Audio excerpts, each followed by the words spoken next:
we've got Zeno on the line, him, coming out of South Korea, my favorite Korea for now. And the use of the term God, how does that not always refer to the folklore of a bearded man? I think I read that wrong. That does not always refer to the folklore of a bearded man. Zeno, tell us what you mean. Secularity wants to know, and I'm curious too. I'm interested. Yeah. Okay. So what I mean by that is I never meant to say always.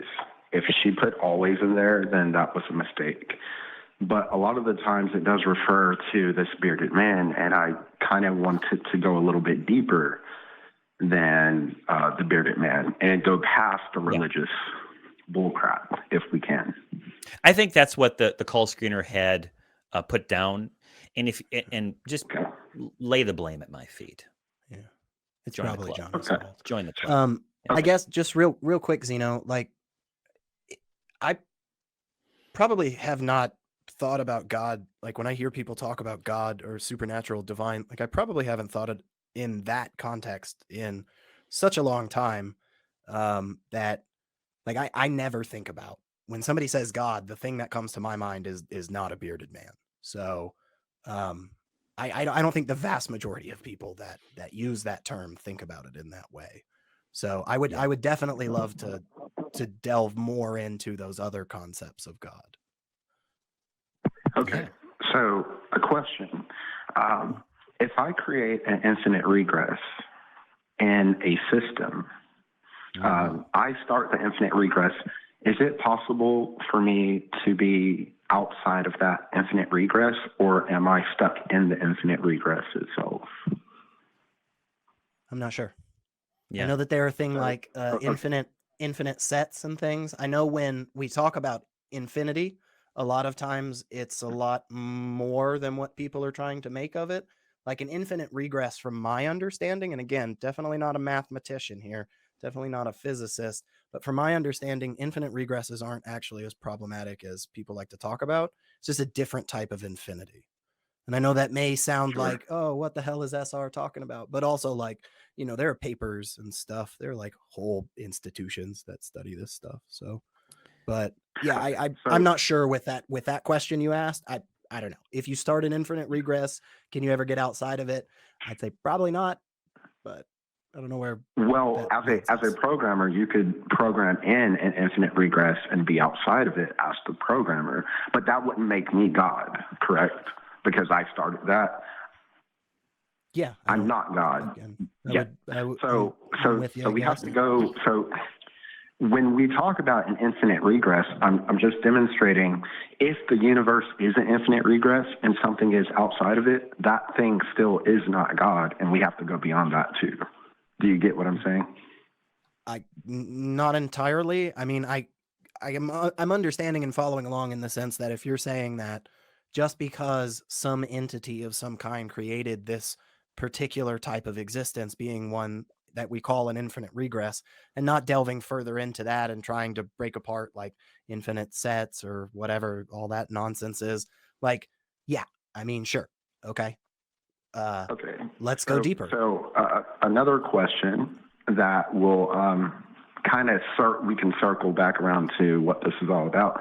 Would you agree that definitions could be erroneous, like incorrect, the way we define things? Yeah, I don't know what you mean by that. They could be like the black swan, the white swan, black swan. Yeah, are you saying a description of the thing that we're describing could be incorrect, or are you saying a definition? Yeah, because definitions are more subjective in the sense that we create them and we play with them, whereas when we're doing the whole description thing, that's kind of supposed to be more on the objective side, right? Like whether or not I think about a gray rabbit in a certain way doesn't change the description of a gray rabbit.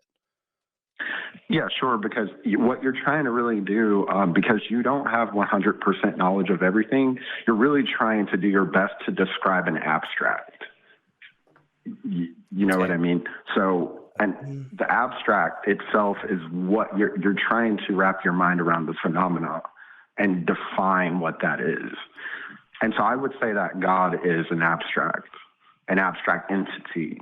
But who gets to define exactly what that is, right? So you The might individual define, that believes in the thing, the individual that accepts a claim is going to be using a definition. Whether that's the same definition that other people use doesn't seem to me to matter too much. If you come to me and say, this is what I think of when I say a God, then I'll just accept that as being what God is, and then we'll work through it, right? That's like the whole, okay, the triomny thing. The triomny thing Yeah. doesn't work because of logical inconsistencies. Cool, we can move on.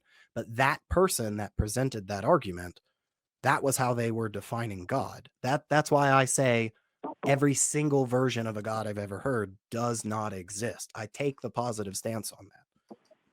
So okay. I don't think there's an overarching description or definition of what God is, which is why I like the agnostic or theological non-cognitivist aspect of it. We just don't know what we're talking about. I could make you agree with a definition of God because there's so many definitions. Sure, of but if it's so definition.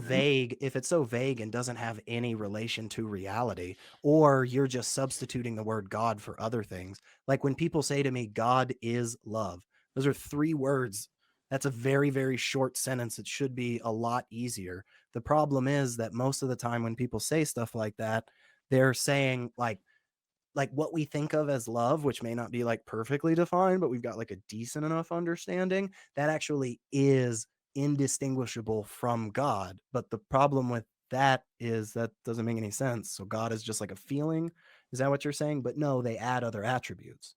So yes, you could give a definition, Zeno. Hang on a sec. You could give a definition of God that technically I mean I accept as existing, like, this is a red cup. You may think I'm faking it here. You may think this is virtual reality, but this is definitely a red cup. If you want to say God is all plastic red cups, fine, but that seems like a worthless definition of God. Yeah, Zeno I would never has something say else God in is a mind. red cup. Okay. Zeno has something else in mind. So to take us back to, and I am enjoying this. How does this not, okay, so term God does not always refer to the folklore of a bearded man. So I think you're talking about that which has set a hypothetical infinite regress in motion. Is that what your definition of God is? No, Like said, No. I'll let Zeno talk. What I'm saying is some entity could have set everything into motion, into an infinite regress, and that thing still would not be God. We have to go before that itself. Okay. So you would have to what would be conceptualize.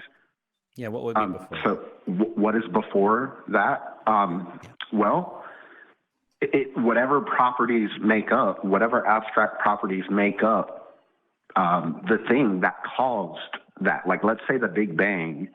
Give me one of those properties. Like God, the Big Bang. Then you'd have to discuss what happened, well, what caused the Big Bang, and then what happened before that, right? So it's like a domino effect.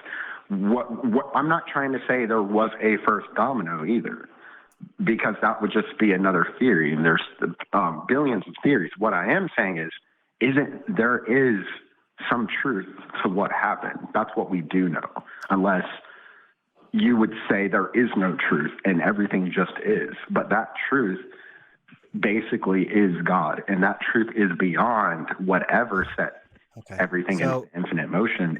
So the problem, Zeno, the problem that I have is exactly the reason why I love agnosticism and theological non-cognitivism. And I know those are big words, but I definitely suggest looking into them and reading what some of the much smarter people than myself or Johnny have written and talked about for many a year. What you're doing is you're giving such a vague and uninteresting, worthless, no possible way of determining one way or the other type definition. We are basically at the point that you scoffed at when I said, are you telling me that God is a red cup? Because I believe this red cup exists. Sure. You said that truth is God. Well, what are you saying there? Are you saying that the correspondence between a proposition and the actual entity itself, that correspondence, is what God is? No, because then I would say that doesn't make sense. No, what I'm saying is, first, You can't push me into a corner to define that property in which we have never discovered. That would be dishonest. But you believe in it? To, you believe in something that you can't define the properties of? Sure, we believe dark matter exists, and we can't define that either. So we can define properties of dark matter. We may not have 100% understanding, but we do have enough of a description, and we have enough evidence that has shown that this exists, at least in a capacity very similar to what we have laid out. Like, we didn't always know what gravity was, but we worked on it. Yeah, and also, Zeno, if I may like wade into this very uncomfortably cold pool with my toes, I would say that dark matter is a name for a something that we were zeroing in on, that is an attempt to explain a phenomenon that we see in physics with regards to, gravity and all that jazz. Okay, it is a thing. It is an inanimate thing. But a god or a super god is somehow has consciousness and makes decisions and is not just an inanimate object that we can find. It's a little bit more than just, like whenever they have like with gravitational lensing, right? For example, okay, there's an object there. There's something going on there that's bending light. It's doing something. Okay, that's a far cry from there is a loving, all-knowing, all-powerful, all everywhere being that exists outside of time and space that cares about who you fuck. I mean, it's a big difference. And even if you go to agnostic God, which it sounds like maybe that's where you could be going to, you do appear to be, Zeno, you do appear to be describing this entity that has a form of super consciousness without having any direct contact with it. This again, Zeno, this is kind of your bag. I think it's cool. I think it's cool that you think like this. What I'd like to know is, and maybe you do this already, but I did a little philosophy studying when I was in college and in high school and even after that. And there are concepts that the ancients and subsequent types like ourselves have bandied about. And I wonder, have you been studying physics and cosmology and been studying the more advanced sitting on the shoulders of giants kind of concepts that new contemporary cosmologists say about the origins of the universe and the nature of cause and effect and how it breaks down and all that jazz? And maybe you have. And what is thy response? Yeah. So I have studied that. Okay, and good. In my studies, what I'm understanding is that we continue to hit a wall. And we continue to introduce different concepts to get closer to what we believe cosmology actually is. And how we're applying that in everyday life, what we're starting to figure out is every time we learn something, there's new data that arises that changes what we thought previously, which would suggest that it's very well may know. I'm sorry. It may suggest that we might never figure it out. Yeah. We may never figure it out. But what you can know, what you can apply is a mathematical formula, which could be what you do know, which is 0.00001, subtracted by how much information is in the universe, right? So that means there's 99.99999% of all these things you don't understand. And then the little fraction that you do know, it's basically, that's like we're little germs on a rock trying to figure things out. All I'm trying to point out is that God would be the reason you exist. I'm not just trying to say God is a reason. What I'm saying is to define exactly what that thing is would be nearly impossible. But to deny its existence would kind of be silly. So hang on, Zeno, hang Mhm. on. Because a couple of things there for sure. One, again, if you remember, Johnny is a little bit less hard of a stance on this than I am. Okay, but I'm in the boat of saying every version of a god that has ever been described to me fails in some way. Every single definition or version of a god I have ever come across in my life or been presented supposed evidence with fails. So if your God is one of the different ones, if it's one of those outside of those, the general classical theism and yada yada and all that stuff, well, that's fine. But you have the burden of giving us the description for the thing that you accept as being real. And so if you don't have a definition, if you don't have a way to define that entity, then I have to ask you, why do you accept it as true? Okay, so I would look at this as this is similar like a cause and effect. So if your hand is wet and I say, well, what caused your hand to be wet? And you don't know anything about water, you don't get the chance to know what water is to then say, oh yeah, there's this thing called water. So when you're talking about God, this is an extremely intermediate subject. You can't think you could tackle this like, oh, I can do a quick Google search on what God is and just look it up. Like, no, we're talking about the thing that you can't observe, but there's an effect that comes from it.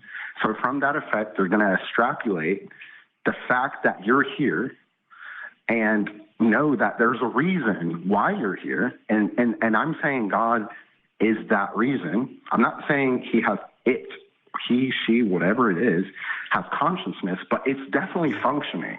It could be like a substance. Hang on, real quick, Zeno. Let me just jump in, because I know we're getting kind of close, and we have one more call. And we always seem to have pretty decent calls, so we appreciate that. We never seem to yell too much or anything. If I said something to you like, hey, I looked around and I tried really hard, and I went through all these other different, potential answers, and none of those work, and we just don't know what it is. So it's probably unicorns. Do you think that's a good reason to accept unicorns as the answer there?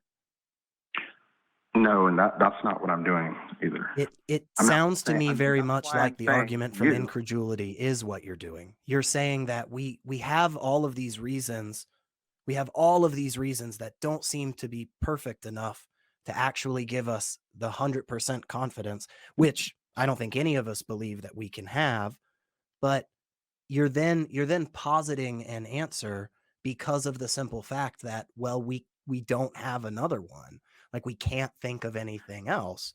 But the issue with that is, of course, just like you said, if we only know the 0.1% and there's 99.9% of the things out there in the universe that we don't know, we can't posit an answer unless we have an indication of that specific conclusion, right? No, I would say that you could use a trans-rational thought to prove that if a murder happened and you had no idea about a murder, you could still know that a murder itself happened without knowing who did it. So we're looking at that doesn't answer it at all, because what we're asking about is whether or not there's a dead body. Like, is there a dead body? Not, is there a murder? Yeah, that's a different. Yeah. Those are different things. We're asking about where's the dead body, where's the God. We don't need to know about the murder yet, because that's motive and intention. It doesn't matter to me what God's intentions are yet if we haven't proven that this version of God that you're defining for us, which you don't have a good definition for, until we prove that that's real, me talking about the intentions of this thing seems worthless, right? No, I wouldn't say that's correct. I can understand why it makes for a boring conversation, but what we're talking about is the effects. You don't get a chance to look at the cause and observe it and give it you can give it a name. You can name God whatever you want. But what I'm saying is you are experiencing the effect of something, and just because you can't see it, you're saying, well, there's no reason for me to believe that thing exists, but you're here right now. And you're right. Exist because of that. Yeah. Sure, I am here. So is secularity, and so are you, and so are the beautiful people in chat. And we're here, but that doesn't necessarily mean that the reason why we're here in some ultimate cosmic level is that there is a conscious being that created the universe. That's what I think. That's where you're losing us. Like, okay, there must be some metaphysical substrate for the existence of the universe because it exists, right? I don't think we can say jack shit about what it is, but you think you can. You think that it is a conscious entity, not just a conscious entity, a super mega conscious entity that can set things in motion, that can set universes or multiverses in motion. I just don't know where. Wait. Hang on. I just don't know where you get conscious entity from. Okay, it's like the Higgs field. So the Higgs field is not conscience, right? It's the thing. Not as far as we The know. substance. Yeah.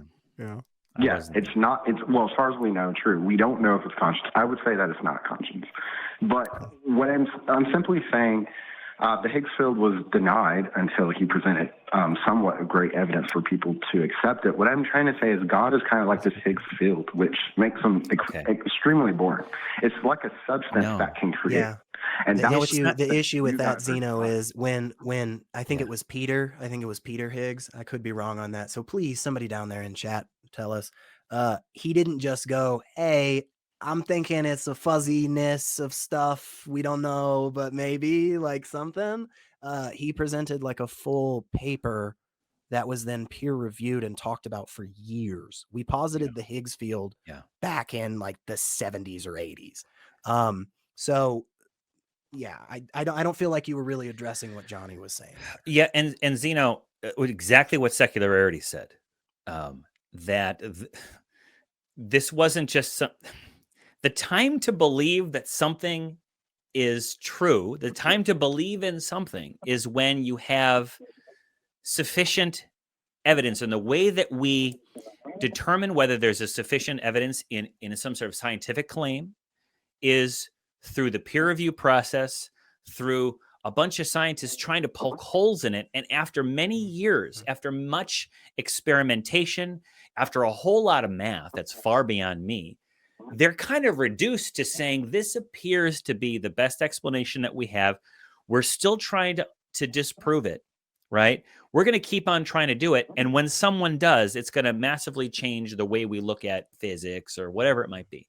The Higgs field was a concept that was tested for, experimented for, and it started to get resolution, okay? And the time to believe that the Higgs field was totally a thing was after they went through that process. Not, it's real, now let's test for it. No. And that's kind of where it seems that you're at with regard to your unmoved mover. Well, I would say this last thing and go ahead and let you guys move on. I don't want to brag too much about my credentials, as I think do it an appeal Zeno to. Yeah. I have a barony. Hello? I paid for a barony in Sealand. I'm also a reverend. I'm allegedly have a JD. What do you got? I have a master's degree. Go ahead. What do you got? Okay, so I develop smart contracts for NFTs and create various forms of dApps. And I also am a massive modder on the GitHub community. And I've been studying computer science for 25 years. I am now 35. I like it. I feel that I do have a leg to stand on in this conversation.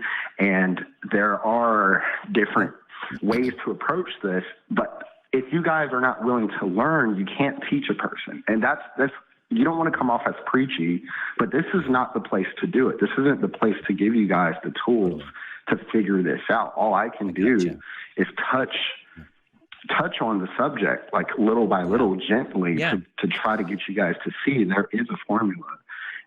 But first you have to describe what God is, and that's what this was all about. Like, if you don't call it God, if you call it evolution, then so be it. But there are words that come before evolution as well. Like, evolution is a very vague term.